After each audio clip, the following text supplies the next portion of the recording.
Bonjour, alors aujourd'hui, dans cette vidéo, on va essayer de se lancer un petit défi, à savoir être capable, pratiquement de tête, de trouver une valeur approchée des racines carrées pour un nombre entre 0 et 100. Donc déjà, la première chose, on va faire un petit peu de calcul mental, ça je pense que tout le monde sait, quand vous avez les carrés parfaits entre 1 et 100, trouvez la racine.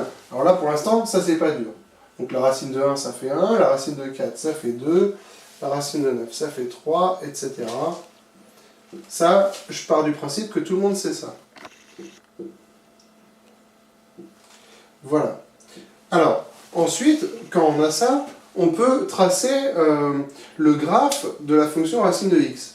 Alors, souvenez-vous, le graphe de la fonction racine de x, c'est une demi-tangente verticale en 0. Ensuite, on va placer les premiers points du tableau de valeurs. Donc déjà, le point 1, 1, il est ici. Le voici. Le point 4, 2, 1, 2, 3, 4, 2, il est ici. Ensuite, le point 9, 3, il est là.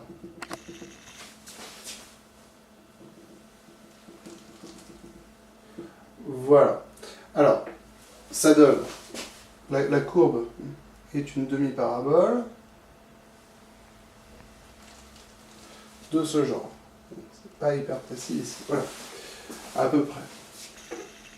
Donc, l'idée, ça va être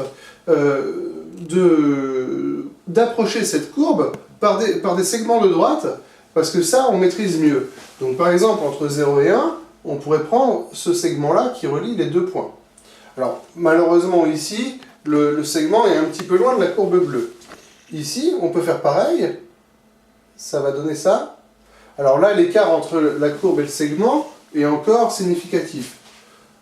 Et on continue selon le même principe. C'est pas très droit, on recommence. Enfin, vous m'avez compris. Voilà. Alors, à partir de là, on confond presque le segment en noir et la courbe en bleu.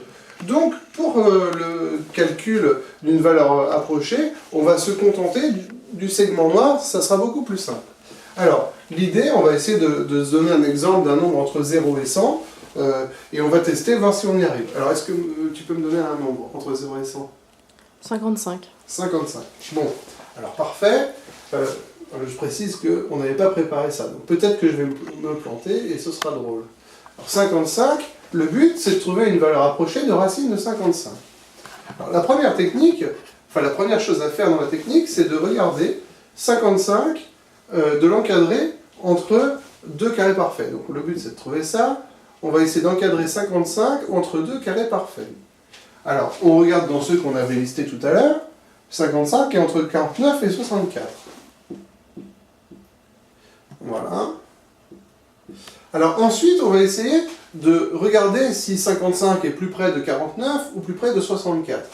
Donc déjà, l'écart entre 64 et 49, c'est 15. Bien. Tandis que l'écart entre 55 et 49, c'est 6. Bien. Donc tout simplement, alors, on va regarder maintenant, racine de 49. Ça, on sait que ça vaut 7. Racine de 64. On sait que ça vaut 8. Donc, racine de 55 va être entre 7 et 8. Et on va même approcher les choses de la façon suivante. On va dire, racine de 55, c'est environ celui-là, le plus petit, 7, plus la fraction ici des écarts, c'est-à-dire plus 6 sur 15. Alors, voyons voir, ça donne à peu près 7 plus, alors là on doit pouvoir diviser par 3, ça fait 2 sur 5. 2 sur 5, ça fait 0,4, donc ça donnerait à peu près 7,4. Voilà. Voilà à peu près la valeur approchée que je propose. Alors, avant de vérifier à la calculatrice si on s'est trompé ou pas, je fais une toute petite remarque. Quand vous regardez bien le segment noir et la courbe bleue, comme la courbe bleue est concave, le segment est en dessous. Donc nous, on s'est servi du segment pour trouver une valeur approchée.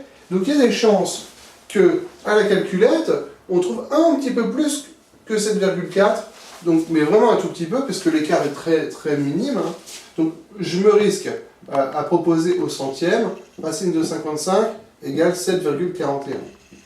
On va bien, environ. Alors maintenant, je prends la calculette, je tape racine de 55, et voilà, ça fait 7,41, il y a un 6 après. Donc en fait, c'est plutôt 7,42. Donc, en fait, la calculette me donne, racine de 55, environ 7,416. C'est pas mal quand même comme approximation. Rien qu'avec des fractions, sans trop calculer, on a pratiquement trouvé la bonne valeur approchée. Il aurait été plus précis de dire au centième 7,42. Voilà, j'espère que vous avez compris, et puis que désormais, vous pourrez vous passer des calculettes pour calculer des valeurs approchées de racines carrées, de nombres assez simples, entre 0 et 100. Alors, quand on a l'habitude, on peut même calculer des racines carrées pour des nombres plus compliqués que ça, mais déjà, j'espère que là, vous avez compris dans les cas simples. Voilà. Alors, écoutez, tout comme d'habitude, vous me posez des questions si besoin. Voilà, à la prochaine. Au revoir.